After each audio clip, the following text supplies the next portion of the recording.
4-5 ദിവസം മാത്രമേ പിന്നെ ആ ഗെയിലിൻ്റെ പ്രയാസവും ബുദ്ധിമുട്ടും ഉണ്ടാവുള്ളൂ. അത് തീർന്നാൽ അടിയന്തരമായി എല്ലാ പ്രശ്നങ്ങൾക്കും ഒരു പരിഹാരം കാണും. അടുത്ത ഈ മാസം 10-ാം തീയതി മുതൽ കൊണ്ടോട്ടിയിലെ വെയിലാണെന്നുണ്ടെങ്കിൽ മഴയില്ലെങ്കിൽ ടാർ വർക്കിൻ്റെ പണി ഉടനെ ആരംഭിക്കുന്നതാണ് എന്ന് അറിയിച്ചിട്ടുണ്ട്. അപ്പോൾ കൊണ്ടോട്ടിയിലെ ട്രാഫിക് കുരുക്കുമായി ബന്ധപ്പെട്ട് ഒരുപാട് പ്രയാസങ്ങൾ അനുഭവിക്കുന്നുണ്ട് യാത്രക്കാരും വാഹനങ്ങളും മറ്റു പലരും. മാത്രവുമല്ല എയർപോർട്ടിലേക്ക് പോകുന്ന ആളുകൾക്കൊക്കെ വളരെ പ്രയാസം നേരിടുന്നുണ്ട് എന്നുള്ളത് നമുക്കൊക്കെ അറിയാം. ഇപ്പോൾ കൊണ്ടോട്ടിയിലെ കൺവെർട്ട് വർക്കുമായി ബന്ധപ്പെട്ട് ഉള്ള പ്രയാസങ്ങളുണ്ട്. അതിൻ്റെ ഇടയിൽ ഗെയിലിൻ്റെ ഡ്രഞ്ച് കീറി അതിൻ്റെ വർക്ക് നടത്തിയപ്പോഴാണ് വാഹനങ്ങൾക്കൊക്കെ വലിയ പ്രയാസങ്ങൾ നേരിട്ടത്. മാത്രവുമല്ല വാഹനങ്ങൾ വലിയ നീണ്ട ക്യൂ ആണ് ഇപ്പോൾ നിൽക്കുന്നത്. അതുകൊണ്ട് തന്നെ വലിയ പ്രയാസങ്ങളും ബുദ്ധിമുട്ടുകളൊക്കെ ഉണ്ട്. അത് അടിയന്തരമായി അതിനൊരു പരിഹാരം കാണുന്നതിന് വേണ്ടി ഇന്നിപ്പോൾ ഒരു 11 മണിക്ക് കൊണ്ടോട്ടി നഗരസഭയിൽ വെച്ചിട്ട് എൻ്റെ അധ്യക്ഷതയിൽ തന്നെ ഒരു ട്രാഫിക്കിൻ്റെ പോലീസ് ഉദ്യോഗസ്ഥന്മാരും അതേപോലെ SIയും അതേപോലെ NHൻ്റെ എയും അടക്കമുള്ള ആളുകളെ വിളിച്ചു കൂട്ടി ഒരു യോഗം ഇവിടെ വെച്ച് കൂടുകയും അതിൽ ചില തീരുമാനങ്ങളൊക്കെ എടുത്തിട്ടുണ്ട്. നാളെ മുതൽ ട്രാഫിക് പരിഷ്കരണം ചെറിയ രൂപത്തിൽ ഏർപ്പെടുത്തിയിട്ടുണ്ട്.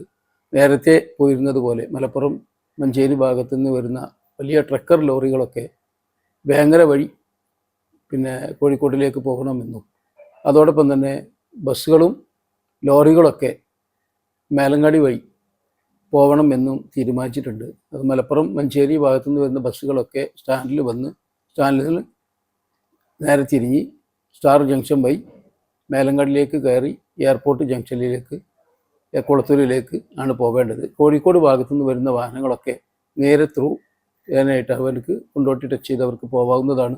അതോടൊപ്പം അതിൽ ചെറിയൊരു മിനി ബസ്സുകളൊക്കെ ഉണ്ട്. ഇപ്പോൾ എടവണ്ണപ്പാറയിലേക്ക് പോകുന്ന ചെറിയ മിനി ബസ്സുകളൊക്കെ ഉണ്ട്. അത് അവർ കൊണ്ടോട്ടിയിൽ നിന്ന് നേരെ 17 വഴി അവർക്ക് പോകാവുന്നതാണ്. അങ്ങനെ ഒരു തീരുമാനം ഇന്ന് എടുത്തിട്ടുണ്ട്. എല്ലാ ആളുകളും ഇതുമായി സഹകരിക്കണം എന്ന് വളരെ വിനയത്തോടു കൂടെ അഭ്യർത്ഥിക്കുകയാണ്. മാത്രവുമല്ല ഒരു 4-5 ദിവസം മാത്രമേ ആ ഗെയിലിൻ്റെ പ്രയാസവും ബുദ്ധിമുട്ടും ഉണ്ടാവുള്ളൂ. അത് തീർന്നാൽ അടിയന്തരമായി എല്ലാ പ്രശ്നങ്ങൾക്കും ഒരു പരിഹാരം കാണും. അടുത്ത ഈ മാസം 10-ാം തീയതി മുതൽ കൊണ്ടോട്ടിയിലെ വെയിലാണെന്നുണ്ടെങ്കിൽ മഴയില്ലെങ്കിൽ ടാർ വർക്കിൻ്റെ പണി ഉടനെ ആരംഭിക്കുന്നതാണ് എന്ന് അറിയിച്ചിട്ടുണ്ട്. അപ്പോൾ എല്ലാവരും സഹകരിക്കണം എന്നൊരിക്കൽ കൂടെ അഭ്യർത്ഥിക്കും.